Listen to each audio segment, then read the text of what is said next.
This is talk number 2. First one, some of you were not here, but just to remind you, this was a talk on, the first talk was on God's view of sexuality. Because we have to build foundationally. If you don't know what you're aiming at, you can't hit it.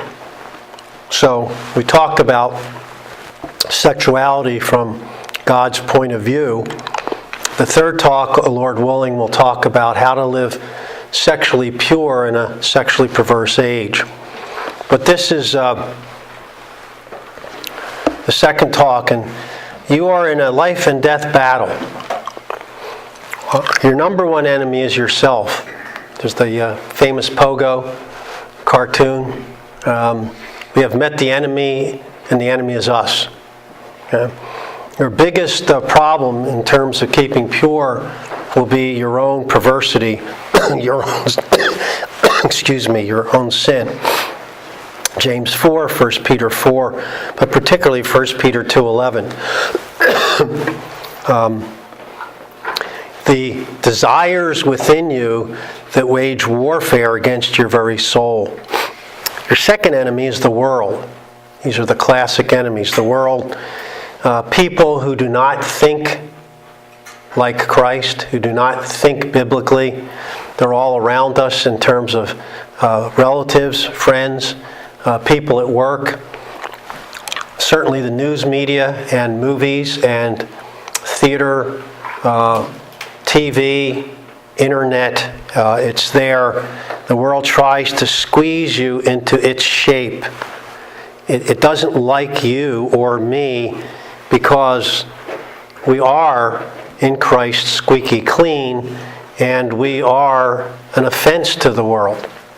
And finally, there is a real devil. He wants you for supper. He's a roaring lion, and he's the ultimate terrorist. There's no negotiating with him. He will not ever give you a day off. There's never a day that Satan wakes up, if I can use that phrase, and goes, Josh has really been trying. I'll give him a day off. Nope, that's not the way he works. He wants you dead and destroyed in Christ's dishonor. Now, I've not been in the military, but I've hung around enough military types and talked with them. You need to identify your enemies. When you go into warfare, whatever you know, information-wise, is very important. You need to identify your enemies. Who are the enemies? Today, people do not, and we see that in Afghanistan and elsewhere. When you're fighting a war, there's basically a guerrilla war, you don't dress up in an identifying uniform. That was Europe back in the 1800s. We are gentlemen, so we line up in these things and we look at each other and then we kill each other, okay? We don't fight warfare like that, okay? It's not like, a hockey game. You can tell who your enemies are because they have a different jersey on. Okay? So, we need to identify your enemies, and you need to study them. There's passages there in 2 Corinthians. Paul says, we're not unaware of his tactics. You need to know your enemy. The number. How many enemies are there? What's their strength? What's their weapons? What's their position? What's their typical strategy?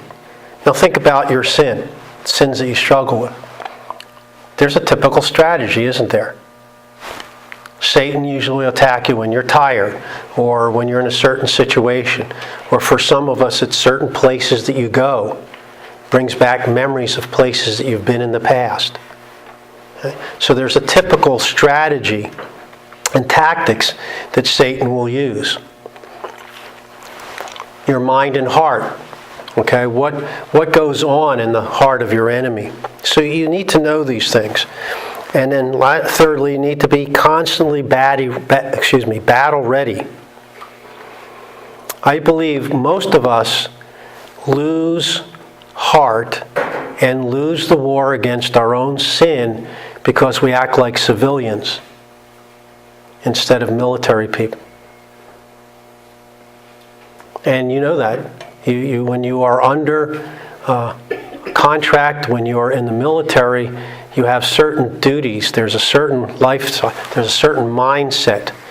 And if we really say, oh, I'm basically in heaven, I am really already in Christ, which is true, which means I don't have warfare anymore, you're going to lose the battle.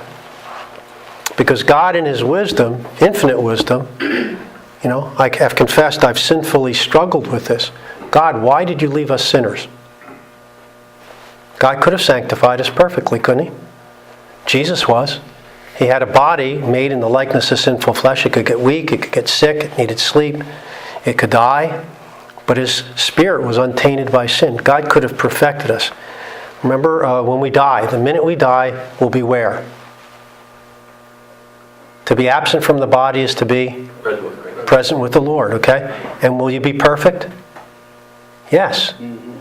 Hebrews says the spirits of justified men and women made perfect. So the point is, at that point, God has not chosen to do that. He's left us with the battle. And we need to remember, there's never a day off in battling sin in us, the world, or the devil. And you need to be fit. That whole point of 1 Peter, isn't 1 Peter a tremendously encouraging book? I don't know if you've ever thought of this. Who wrote Peter? Who said Peter? See? So Josh, he didn't even go to seminary. Okay? He knows that Peter did it. Come on, going to seminary and should go. Okay. Peter wrote Peter. Now, you'll get all kinds of critics that try to tell you why Peter didn't write Peter and Paul didn't write the epistles. And they're really ungodly people, and basically I think they think like this. They're like that unrighteous steward, in the Bible. He's going to get fired. He goes, gee, I'm too weak to dig. I'm too ashamed to beg.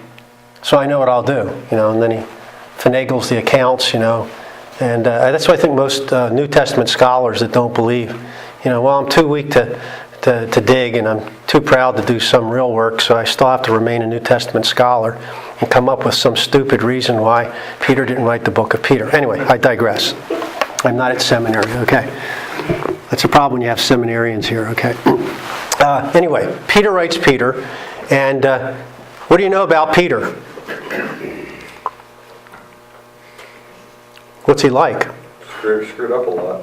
He screwed up a lot. Yes. But you didn't learn that in seminary, okay? But yeah, okay. He messed up a lot, right?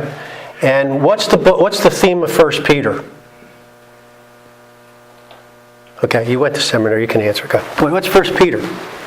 What's the primary theme of 1 Peter? Be ready. Be ready to do what? To fight because the day of the Lord is near. Okay, that could be part of it. It's how to suffer, isn't it? The whole book is about how do you live with a bunch of pagans around you and Satan trying to destroy you and come out smelling like Jesus. Because these were exiles. Okay, they're exiles. But the point is, Peter's writing, and Peter is the guy who in the garden is doing what? Cutting ear off. Cutting ears off. And Jesus, stop it. Here, let me put this back on. Stop it, Peter. Put your sword away, okay? That's the guy that writes this book. I mean, I think you ought to love that, okay? So you read through 1 Peter, and he's telling you things like chapter 2. Christ left you a model to follow. He's your mediator, but he's also your model. And how did he do it? He kept entrusting himself to him who judges righteously. Think, how did Jesus ever get through those temptations? Father, you've got it taken care of. You'll do it. It's not mine. Now, I'm here to die on the cross. He didn't revile when he was reviled. He didn't utter threats. Okay, so I think it's a sweet irony that Peter writes this book. And Peter says, look, gird up the loins of your mind. Get ready. Okay? Ancients wore those robes, so you got to tuck it up. If you're going to run, you don't want to trip in battle because you're dead meat. So he says, gird up the loins of your mind. Tuck those things in and get ready. So that's what we need to do if you want to be sexually pure instead of perverse. Okay, we'll come back to that next hour. You need to be your gear. Put on the full armor of God. Okay. So let's look at this now. What does God say about sexuality in the Bible? We've looked at that in the first hour. Now, what does he say about sexual perversion? First of all, God defines and forbids sexual perversion in the Old Testament. Remind you that the New Testament is based upon the Old Testament. You can't understand the New Testament unless you understand the Old. Grasp the original intent of human sexuality. What was it in the garden? One of the sisters asked me from the last hour, he said, you said that icing on the cake is sexuality. What's the cake? Well, it's the relationship. Because the relationship is not for sex, it's primarily for what? Why did God create man? And then woman to help man? For the glory of God. For the glory of God, be fruitful, multiply, and have dominion. God wanted His world taken care of. It was pristine, pure, no sin in it. But Adam and Eve, that's a big world. By the way, people will talk about overpopulation. Well, it's not overpopulated. There's plenty of room up at Hudson Bay. You know, nobody wants to go there, though. Okay? Right? Nobody wants to have dominion over Antarctica. The bottom line is there's still plenty of room for plenty of people. But, you know, dominion is now tough. The point is, it was companionship between Adam and Eve for the purpose of what? Running the world as under-servants of God to His glory. Okay?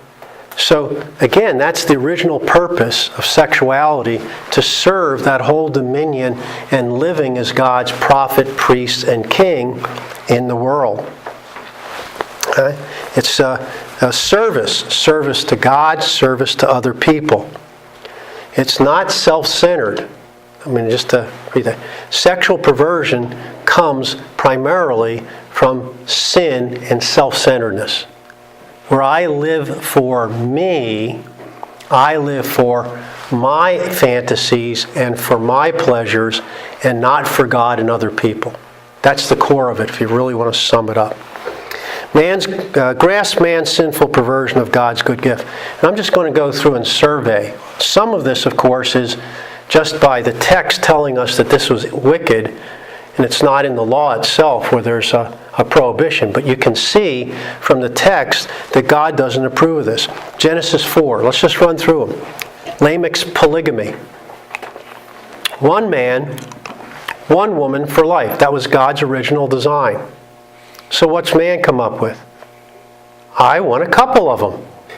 If one is good, two would be better. And by the way, I've never had more than one wife. And I don't live in a culture, but I've been to Africa, and I'll tell you, it doesn't work. Polygamy does not work. Doesn't work for Mormons, doesn't work for Muslims, doesn't work for Christian, doesn't work for anybody. Polygamy, greed, which is the evidence of polytheism. I want more than God has given me. Exodus 22, rape is forbidden. It's a greedy theft. It's stealing from a woman what is not yours. Leviticus 18, I may have missed some, but I think it's a lustful nakedness and incest. There are certain people that are off limits within the lines of bloodlines. Leviticus 20, 1 through 27, incest and other perversions. And interestingly, I've always wondered about this and haven't run it down fully, but why is Moloch worship, where you burn your children? Why is that in the midst of all the sexual perversions that's listed? Because obviously in the ancient Near East, there was a tie between perverse sexuality and perverse religion. Okay? And you'll find that almost anywhere in the world. False religion leads to false sexuality. Numbers 5, the husband's jealousy and accusations. That could be a whole hour there. You're going to face that in counseling. I can't say for sure, but often in the case, had it in one case of a woman, the jealousy, I think, runs like this. I walk down the street and I undress every woman in my mind. Or I compare how she looks. So what's the husband conclude? That the wife does what? Walks down the street, looks at every other man, That's really sort of the dynamic. So when you have somebody who is hyper jealous, not in the good biblical sense of trying to protect the uniqueness of the relationship. Almost for sure, there's some sexual perversion in that person's life. And that's kind of interesting in and of itself. Husbands, right, imagine that, right? Every day. You've been with another guy. You've been with another guy. And she goes, no, I haven't. Makes for very unhappy family life. And you have that whole strange thing. Go down to the temple, you mix up put the curses and mix up the water, and she drinks it and say, if I've been with a guy, then my thighs swell up or whatever. Okay? But see, the Bible, interestingly, okay, now, what doesn't say, I have to infer, if the guy comes back every month and he makes his wife go through this, and every month the priest finally takes him aside and slaps him and says, son, next time you come in here, I'm going to beat the chops off you because I'm sick of this. And your wife is sick of this, and you keep accusing her, you're the problem. Okay? So all I'm saying is the Bible's pretty honest. It deals with some of the stuff. Deuteronomy 22, cross-dressing, gender confusion. It's not sexual per se, but it often is. Okay? Accusations of premarital infidelity. All this is dealt with in Scripture. Deuteronomy, but we're looking at the perverse side first. 24. A sexual perversion is what? Most people don't think of this, but unrighteous divorce. I don't like you, or I'm tired of you. I want a new model. Very, very typical, right? American people. Oh, well, you sort of, I've worn you out. Well, some good mileage left in you, but yeah, we'll make you like a used wife, and someone else can take you off my hands, and I'll go get a newer model. And the warning against that. But man's hard, as Jay Adams and others have pointed out. Divorce wasn't God's idea. Man came up with it. God regulates it. One man, one woman, for life. Proverbs 2:16. Just Proverbs, look at that. Proverbs 2, Proverbs 5, Proverbs 6, Proverbs 7, Proverbs 8, Proverbs 22. Well, Proverbs is filled with what? Talking about sexual perversion. Those first 9 chapters are classic, aren't they? Who wrote Proverbs? Solomon. Very good, Josh. Good. He's improving. He'll get you to the New Testament. Okay. Solomon wrote.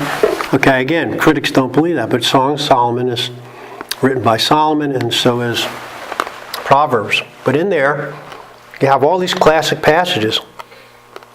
The one that I really like is Solomon says, I was standing at my window. Remember this one? And I looked out on the street. And there was this big, strong, strapping guy. Looked like strong as an ox, right? And across the way is what? The adulterous woman. She starts throwing her moves on him. Catches him with her eyelids. And he goes, hey, guess what?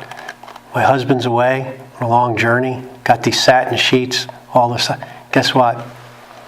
I've already made my sacrifices, so we're pure. Talk about irony, okay? So come to bed with me. And then Solomon says, he walks off, and you can see this picture, right? Big, strong guy walking off like an ox going to the slaughter. Solomon knew. Okay? So that's sexual perversion. Okay, both sides, women and men. So Proverbs 2, the danger of immoral women, flattery leads to death. Proverbs 5, dangers of destruction in the church. I was in the church. Adultery happened there in Israel, and it happens today. She is unstable and does not know it. Death and destruction wait. Intoxicated with your own wife. Interesting word. Proverbs 6, the adulterer, okay, here's the hints of what we'll see in the New Testament. Lacks what? Heart. The adulterer lacks heart. His inner man, his character is missing. Proverbs 7, Solomon's incredibly vivid picture, which I just mentioned. Proverbs 8, wisdom versus folly. It's almost in sexual terms. Here's Dame Wisdom, saying, I've made this great feast for you. Come, young man, and enjoy. And guess what? I'll protect you from folly over there. It's interesting, isn't it, the way Solomon plays this out? Could be because of his life. I noticed something in Ecclesiastes. You can do this for a paper or run it down, but Solomon says this in Ecclesiastes. I looked for an honest man. I can only find one in 1,000, but no women. Now I wonder if that's because he had 300 wives and 700 concubines. And he picked that not as a round figure, but literally, hey, I've been in this harem, scarum stuff, and it's ruined my kingdom, right? Split the kingdom over women. And again, religion, false religion. Proverbs 22:14, the mouth of the strange woman is a deep pit. He who is cursed by God falls there. Now that's very interesting. We're talking last night, Dr. Butterfield was talking about, Romans 1 and the giving over. Sexual perversion is not only a wickedness that God hates, He may use it as a punishment. And most people don't think of it that way. It's almost like you would prefer to have this perversion as opposed to me and purity? Fine. One of the scariest things in Scripture is when God gives a person what he or she prays for. Remember Israel? We're sick of the food. Hey, we had some wonderful stuff in Egypt. At least we had leeks and garlics, real food. None of this manna stuff. I'm sick of the manna. Okay. You want meat? I'll give you meat. Not just for a day, not just for a week, for all month. I'll give you so much meat until it comes out of your nostrils. You'll be sick of it. Remember? The quail come in, and what do? They don't even start eating. They pluck the feathers off. God kills a bunch of them. Answered prayer can be a scary thing, especially in this area. So people start praying. Well, God, I wanted you to reveal to me. And people say, well, I'll pray about it, and God will show me if I'm wrong. You don't need to pray. It's right there. It's wrong. What do you need to pray about? It's not time for prayer. It's a time for action. Okay?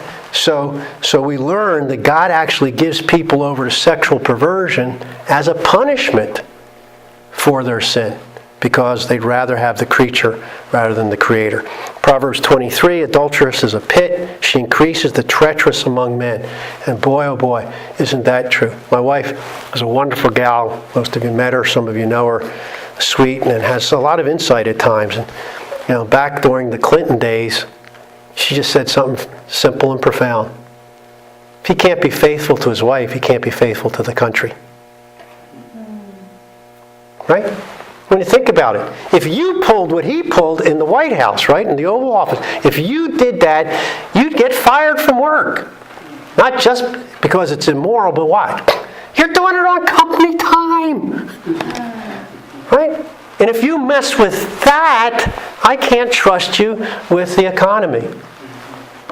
Okay? It's all about the economy, bozo. Or, no, stupid. No, it's all about morality, sinner. That's the point. Okay, so there it is. The adulteress says, again, I love this one. I can see Miss Piggy. Moi? The adulterous woman says what? Wipes her mouth and gets done, says, what? I've done something wrong? See how the sexual perversion becomes a punishment and destruction of character. Well, 2, New Testament. God reveals the source of sexual perversity. Now, here's the real important thing. The heart of the issue is the issue of the heart. Matthew 15. Let's look at that real quick. Key passage.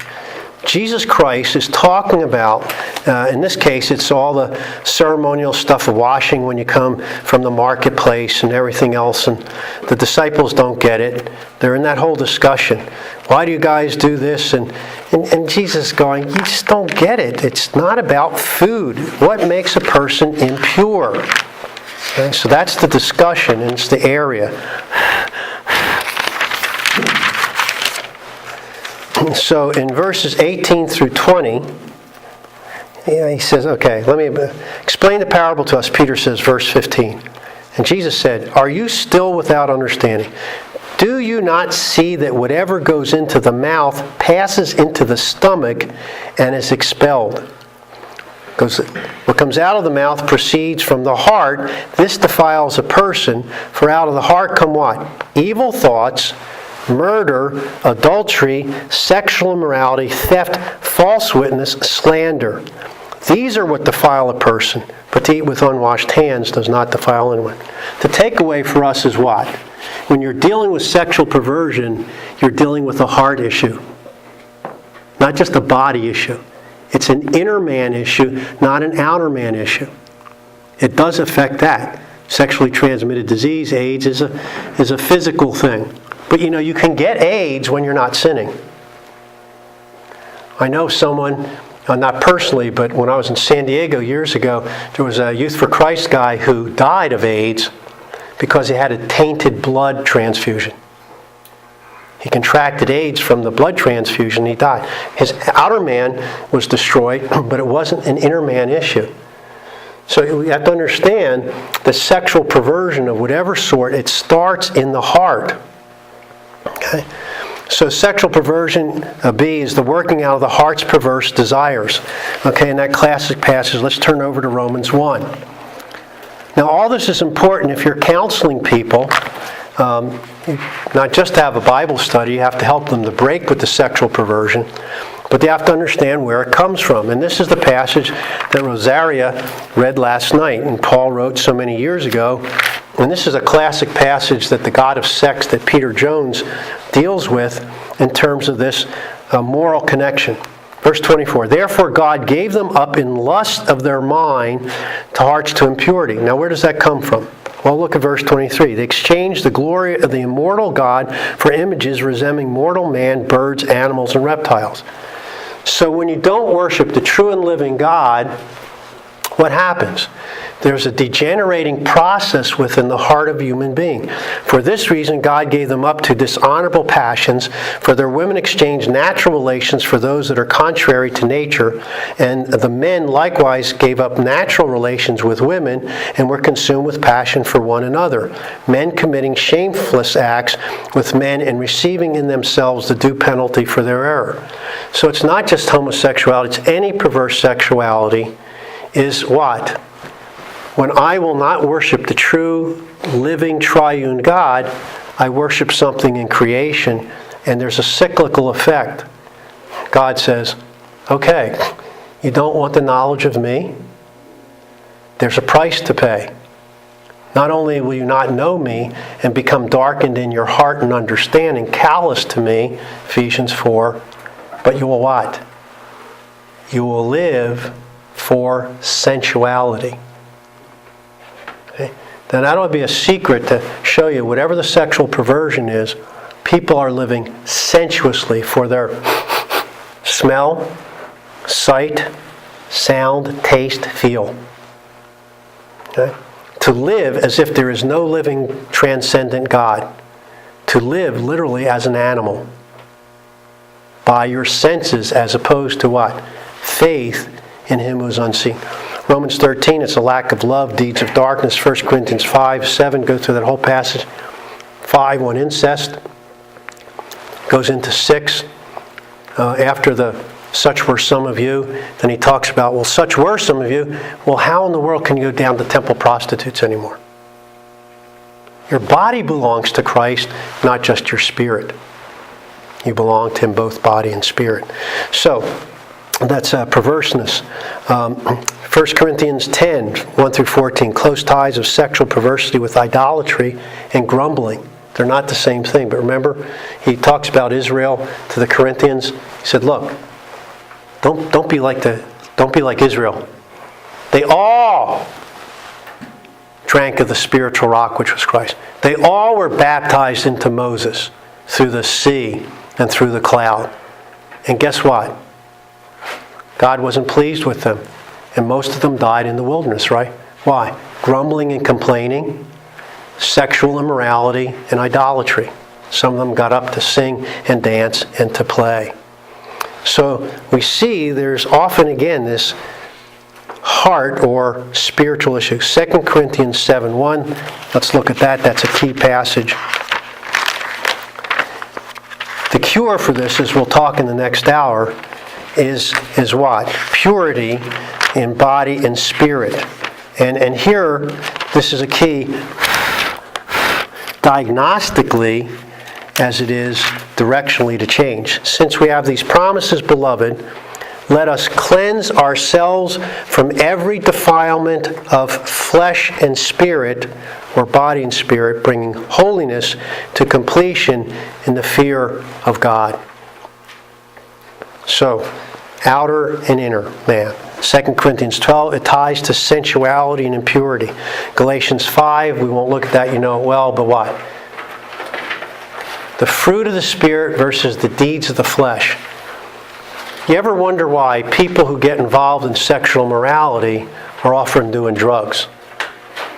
Or vice versa? Do you ever notice why people party hard? They drink, they do drugs, sexuality. Why does it all go together? Well, it's pretty clear. Because I'm gratifying what? The deeds of the flesh. I'm feeding the beast, and the beast grows bigger. Paul, uses this reasoning a little bit, remember, in Romans 6. We'll come to that again in the next hour in solution. You were what? You were slaves to your sin, right? You gave yourself over to the sin, and what happens? Everyone knows this, right?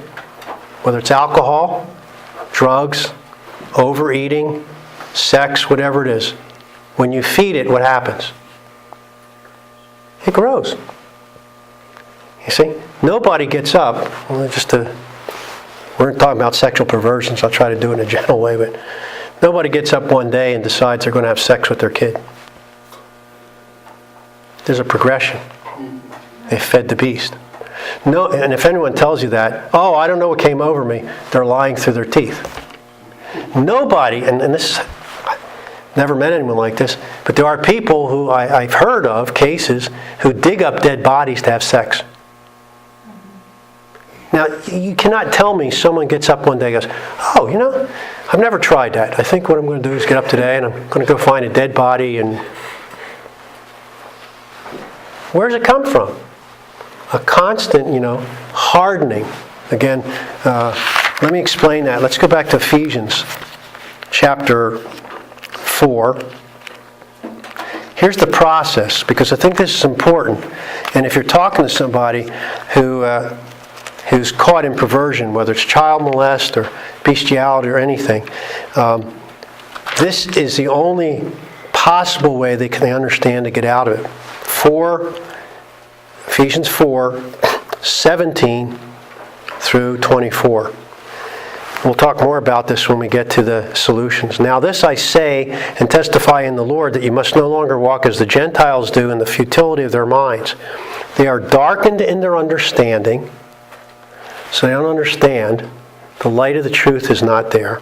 Alienated from the life of God because of the ignorance that is in them, due to what?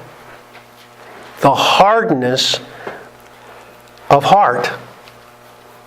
They, having become callous, have given themselves up to sensuality, greedy to practice every kind of impurity. But this is not the way you learn Christ. Do you see the point?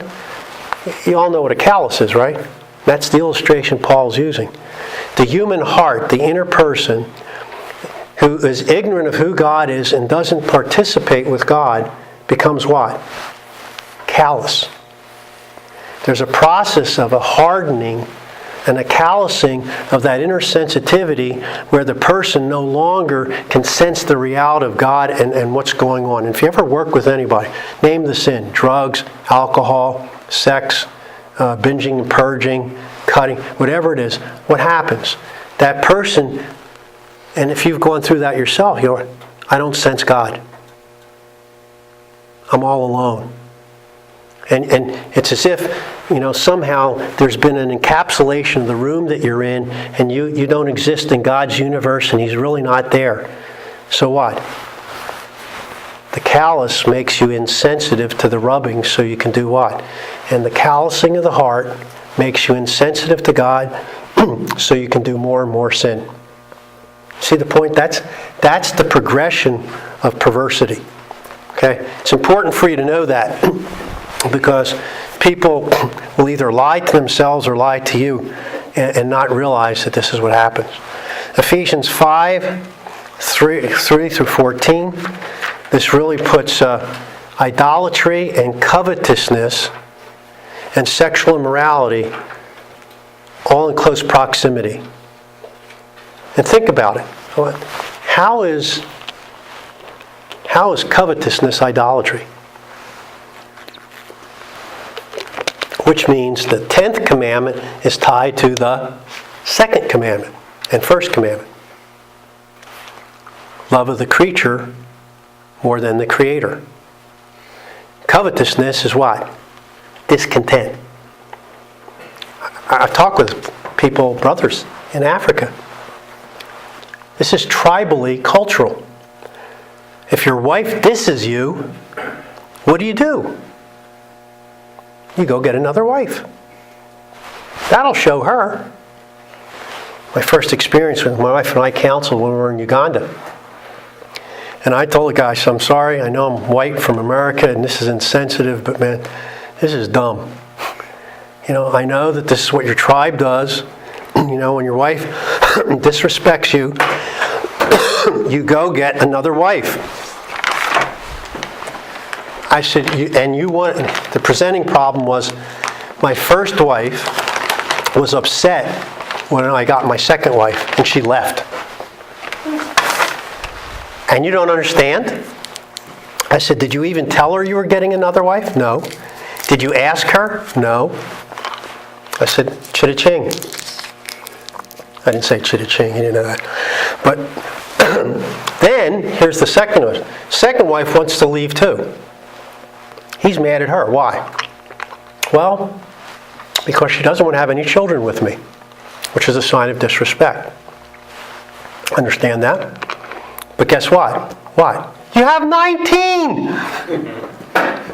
He got 19 kids. Now, they weren't all his physically, because with AIDS, a lot of people died, and, that's a tribal culture, so they had to take extra in. They had 21 mouths to feed.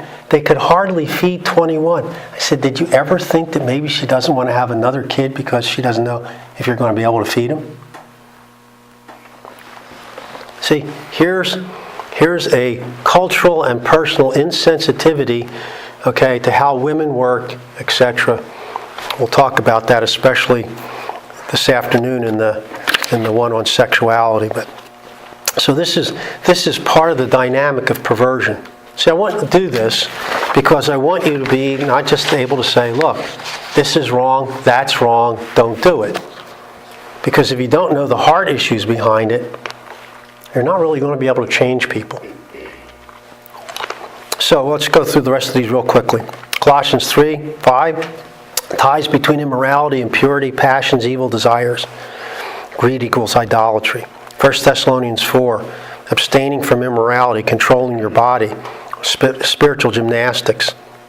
If you reject this concept, you're rejecting the Holy Spirit, Paul says. 1 Timothy 1, sexual perversion is contrary to sound, healthy teaching or the gospel. Now, here is one of the keys, and I hope I'm not making too much of this. I can be corrected. But 1 Timothy 5, verses 1 and 2. Listen to this and see if you agree to a light that's turned on recently for me. Do not rebuke an older man, that's me, but encourage him as you would a father. Just remember that, seminarians, okay? Don't rebuke me strongly, treat me like a father, okay? Treat younger men as brothers, older women like mothers, and younger women like sisters in all purity. Now the light went on for me. Why do you think Paul adds that last little phrase, in all purity?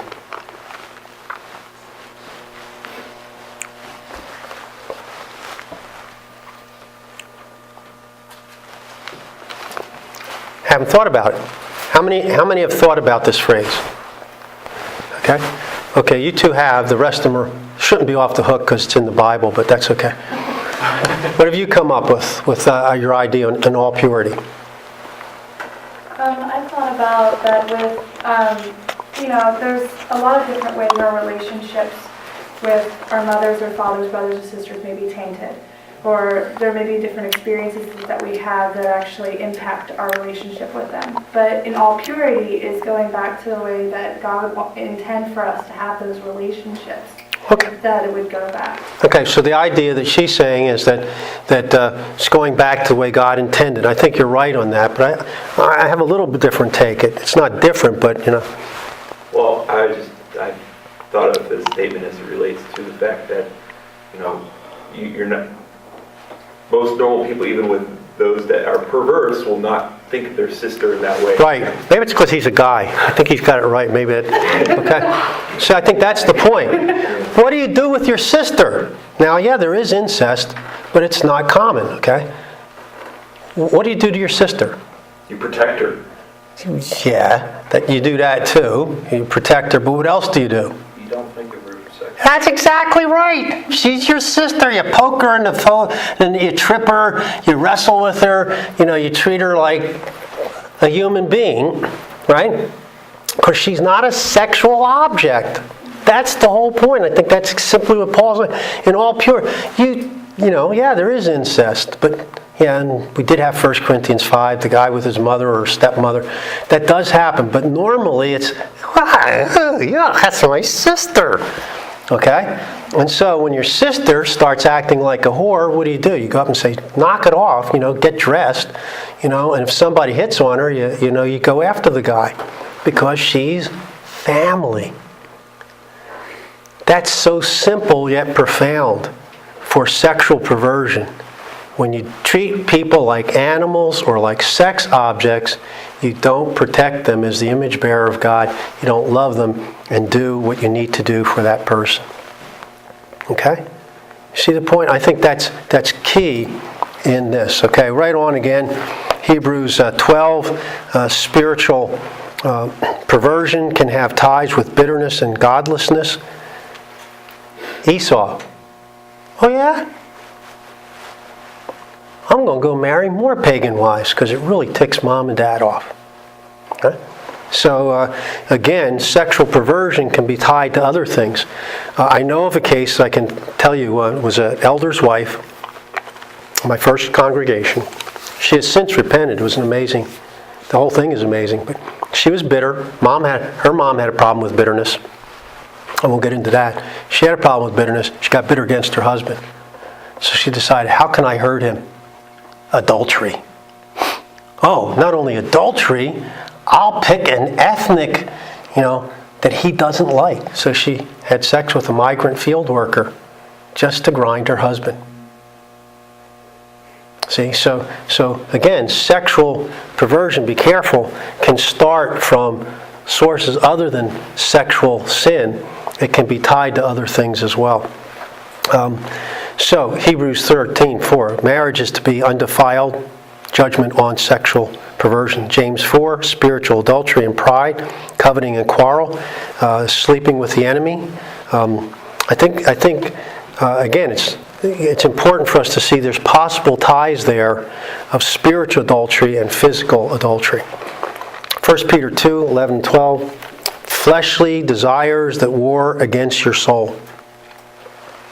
Wife has come up with this quote. She heard Robin Williams say it. I haven't. I think it's a good one. Robin Williams, not exactly a Christian, says, men only have two organs, and they both don't work at the same time. I think that's a redeemable quote, okay, from a pagan. Okay. Bottom line is, and the same thing for food or for alcohol, drugs, okay, those desires become bigger than God, and they war against your soul. 1 Peter 4, you must battle your sin and the world's temptations, etc. So there's the rest of that. You can look through those. Now the summary of your enemies, and then we'll leave plenty of time for questions and even a little longer break.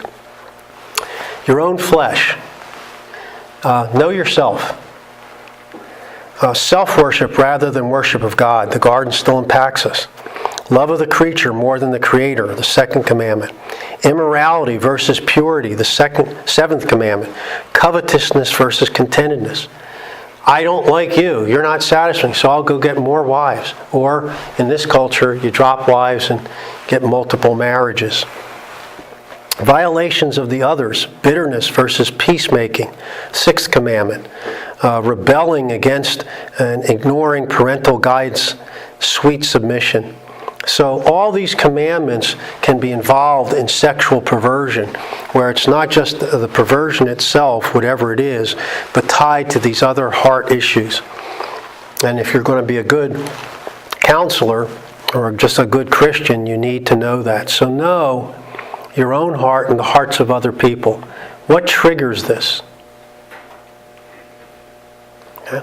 I'll just use a different analogy, but some people that I know, let's take drinking as a parable for the sexual perversion. I have a little more connection with that. I know people who drink just because they like to get buzzed, they like to get high. I know other people that drink, and it has nothing to do with that. It's all about social connections. Had one friend who had like 8 brothers. These guys were good ball players. Years ago, they played slow pitch, but they were so good that I don't know if anybody remembers Eddie Feiner, the king in his court. You know, some of the older people. This guy played thousands of games, only lost a couple. He'd play it with a catcher, himself as the pitcher, a first baseman, and 1 outfielder. And they pay a full team, 10 people in softball, and they'd usually beat them. And this guy was playing with his brothers, and they got to play Eddie Feiner. Actually saw the game. And they were really good. But literally, they would always go to a bar. It sounds like Pittsburgh, but it wasn't. It was a little east of there, over in Jersey. And after the game, they'd always go to the bar. And so I'd have to try to get him out of the bar when he was skunk drunk and get him to go next door to go home. I told him, look, your problem is these guys. I know you love your brothers. I know you want to play ball, but play with us. You won't get loaded at Dairy Queen. That's the hardest stuff that we hit after the game. Come play in the church softball league. And, his was social connections. See, so everyone has a different pattern. And don't fall into this Americanism. There's one cause for drinking. There's one cause for cutting. They're individual, often similar themes, but they're there. So know your flesh. So if you're going to help somebody get out of this, yourself or somebody else, know what triggers and feeds the flesh. Is it revenge, like that woman committing adultery? I'm going to get even with my husband, and this will really bust his chops. By the way, I forgot to tell you, she did repent years later. Very intriguing. She was excommunicated in our church, and where she got converted, or really God brought her back, was very interesting. 10 years later, after her marriage fell apart, ruined her family, went through a marriage and a couple relationships, and life was a mess. She was in a little Baptist church, and they were having a course on biblical counseling. She got convicted, came back and said, this is where I've sinned. This is after I had left that pastorate, and she was restored to the Lord. So, but for her, bitterness was far bigger issue than sexuality. Secondly, the world's lures. See with that illustration I gave with the buddy?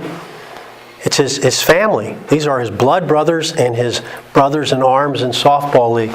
And that's his world. By the way, he also went with them hunting. Very interesting. He went to Maine every year to go bear hunting. And I can tell you he never even saw a bear. Unless it was a brand of beer that was a bear. Labatt or whatever. Bottom line was, he'd go up to Maine, get skunk drunk for a week, and never even go out hunting. If he did, he probably would have shot his brother. Okay? So you see, those social connections had to be broken. The pressure to conform to the seductions of evil men and women.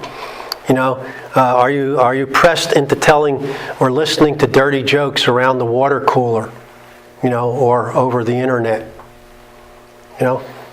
Innuendos, making snide comments about how people are dressed appropriately or improperly, or participating in that kind of party spirit that often goes on in the office or certainly at the loading dock. Okay. Teen culture. All right, it's 14-year-old girls.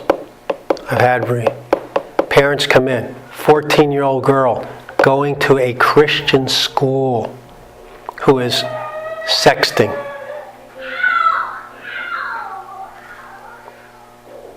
Maybe covenantal punishment, I don't know. Anyway, I trust that it is. Okay, the bottom line is that people's peer groups put pressure on them. Everybody else is sexting. I'm going to try it. Okay? There's stuff. By the way, there's a thing called Center for Parent and Youth Understanding. Walt Mueller runs it. Okay, I ran into that. There's stuff going on with kids that I don't know about.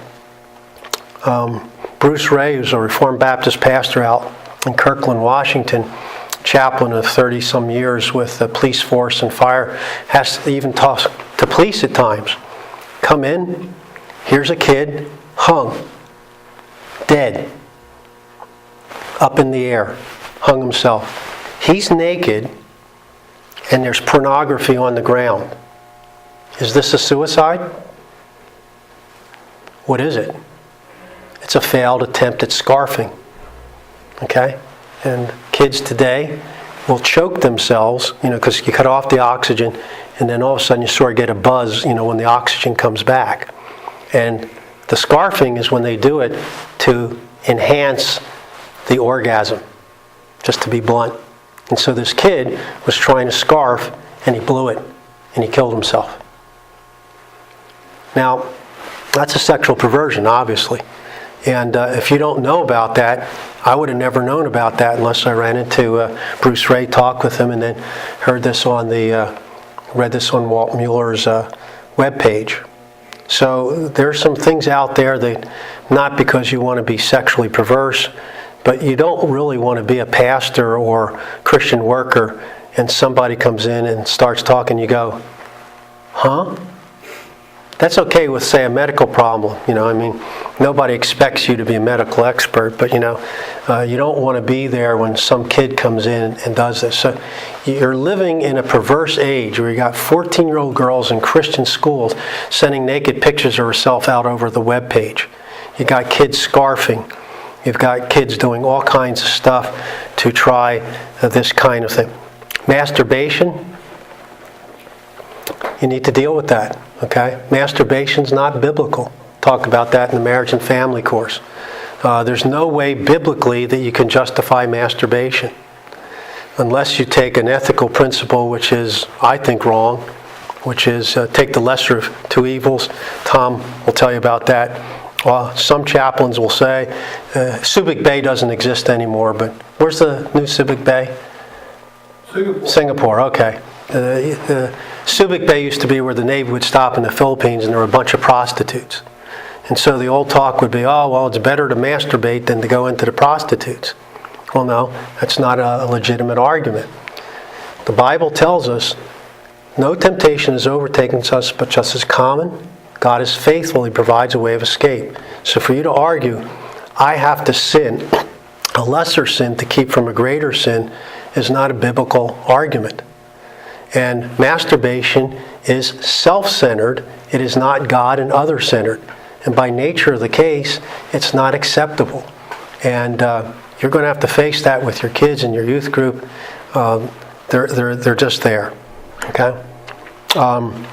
Then, obviously, you have the devil. The devil wants you to pervert yourself. He's the ultimate terrorist. So, know your enemies. Well, let me wrap up real quick. Now you know the enemies of your soul and are core of sexual temptation. You can rejoice that Jesus Christ has defeated all three of your enemies.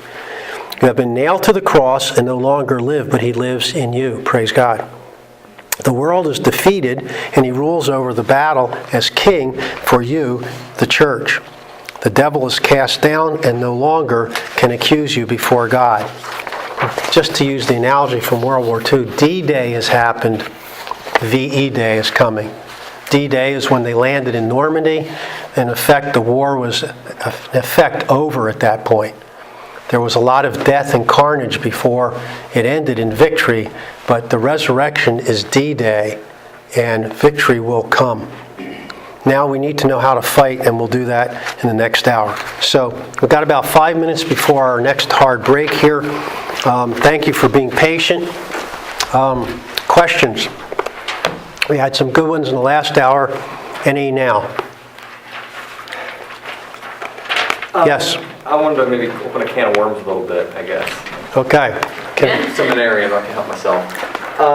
You had a list of stuff from Scripture on sexual sin. I've been doing a little bit of research on the spilling of the seed by Onan in the Tamar incident. Okay. I just want to know a little bit of your thoughts on that, because I've been reading some arguments about how that was a sexually immoral act. Okay. Your perspective, and then maybe I'll share. Okay. That is totally not, in my opinion, as my wife has taught me, my not so humble opinion. In my not so humble opinion, that has nothing to do with masturbation.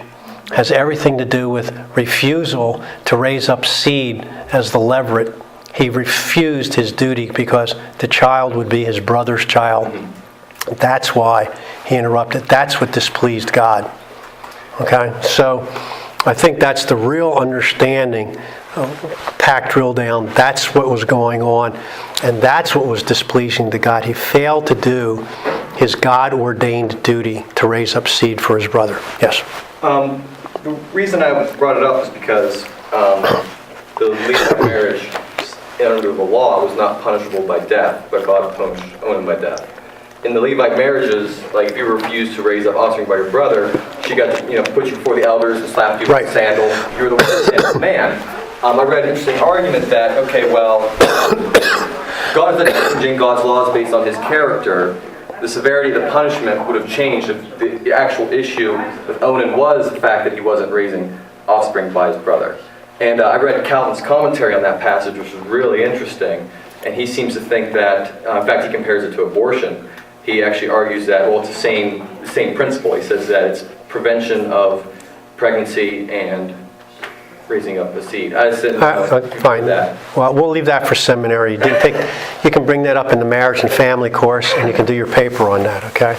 So that really is off to the side in terms of, you could call it a moral perversity, but I think it was a selfishness as opposed to a sexual issue. Although you could argue, if he wasn't going to raise up seed, he should have said, that's it, I'm not having sex with you.